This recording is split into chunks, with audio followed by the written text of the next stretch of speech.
Masih menyaksikan Breaking News Kompas TV terkait dengan pemberhentian pelatih Timnas Indonesia yakni Sinteyong yang tadi diumumkan langsung oleh Ketua Umum PSSI Erick Thohir.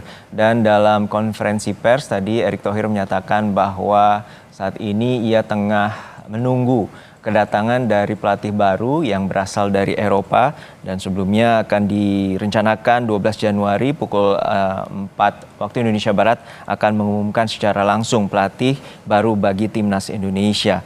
Ketua Umum PSSI tadi menyatakan bahwa target utama dari PSSI yakni Timnas Indonesia dapat lolos di Piala Dunia 2026. Ini menjadi salah satu evaluasi yang dilakukan oleh PSSI untuk memberhentikan Sinteyong. Untuk saat ini kami telah terhubung dengan pengamat sepak bola nasional yakni Mas Anton Sanjoyo. Selamat siang Mas Anton, Mas Joy. Selamat siang. Ya, Mas Anton atau Mas Joy, ini kita melihat bahwa keputusan dari Ketua Umum PSSI untuk memberhentikan Sinteyong ini dinilai cukup mengejutkan. Lalu seperti apa dalam pandangan Anda, apakah pertimbangan ini sudah cukup tepat di saat momen di mana Indonesia rankingnya tembus atau signifikan hingga 127? Ya, yang pertama memang mengejutkan ya. Saya sendiri, saya bukan pendukung Sinteyong, saya pengkritik keras Sinteyong juga. Tapi saya terkejut karena ada alasan apa Sinteyong dipecat. Karena kalau kita bicara soal progres dan macam-macam, indikatornya jelas. Ya kan, peringkat FIFA Indonesia naik, Indonesia masih bertahan di putaran ketiga kualifikasi Piala Dunia. Bahkan setelah mengalahkan Arab Saudi, peluang itu terbuka lebar kan. Memang Indonesia kalah dari Cina, tapi kan menang lawan Arab Saudi. Dan itu tidak pernah terjadi pada beberapa belas tahun terakhir. Yang kedua, dalam benak saya, memang kalau mau mengganti Sinteyong dengan alasan apapun, itu memang harus sekarang. Kenapa? Karena targetnya Indonesia lolos ke Piala Dunia kan. Masih ada 1 bulan bersih lah, karena main lagi itu bulan Maret. Jadi kalau menunggu lagi untuk mengganti Sinteyong beberapa pekan ke depan, terlambat. Karena pelatih baru, siapapun dia harus beradaptasi dengan kondisi tim, dengan pemain, dengan environment-nya semua, adaptasinya cukup lama. Nggak mungkin dalam bulan depan. Jadi memang harus saat ini juga diputuskan. Jadi itu pertimbangannya. Tapi pertanyaan saya tetap, apa alasan PSSI? Dugaan saya karena dari Eropa akan menyesuaikan dengan sebagian besar pemain timnas senior yang ada sekarang, kan jumlahnya ada 16 atau 17, bahkan akan nambah lagi ya. Jadi mungkin nanti full diisi oleh pemain ex-Eropa yang pernah bermain di Eropa dan diaspora yang sekarang berbendera Indonesia.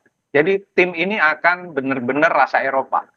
Nah, karena rasa Eropa, pelatihnya dari Eropa juga, dugaan saya dari Belanda, nanti akan ditunjuk juga direktur teknik juga dari Belanda.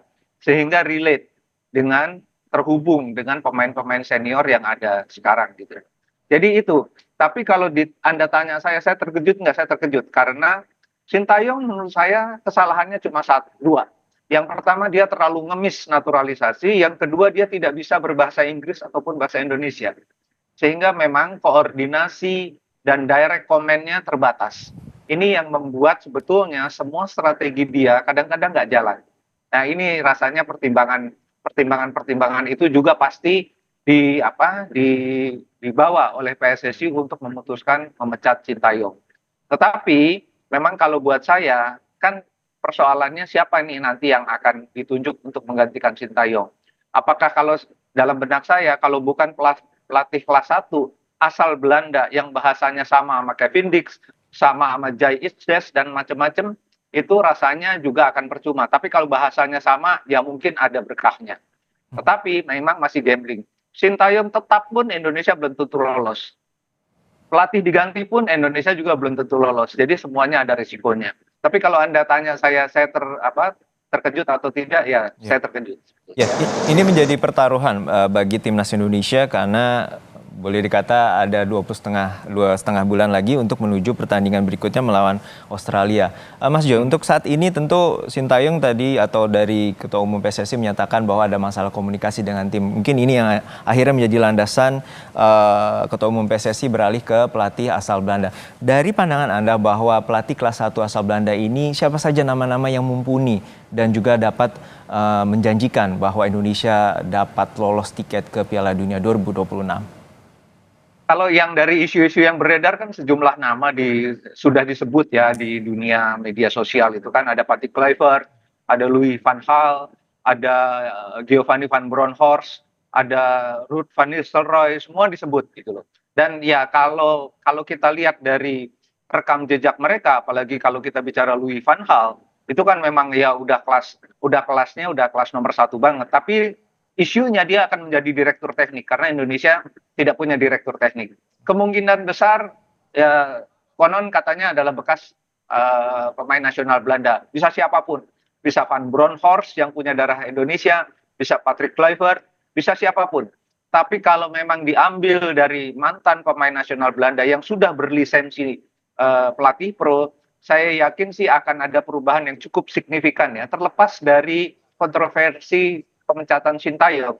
Tetapi kalau diganti oleh pelatih orang Belanda yang sudah punya reputasi internasional, saya yakin progresnya akan lebih baik daripada kalau masih tetap dipegang oleh Sintayong.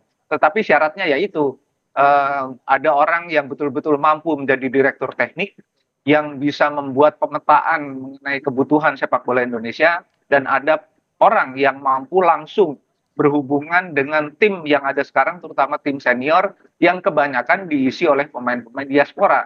Jadi kalau dia berbahasa Belanda, taktiknya udah bisa langsung nyambung. Karena kan ke-18 atau berapa belas pemain itu kan dididik di sepak bola Belanda.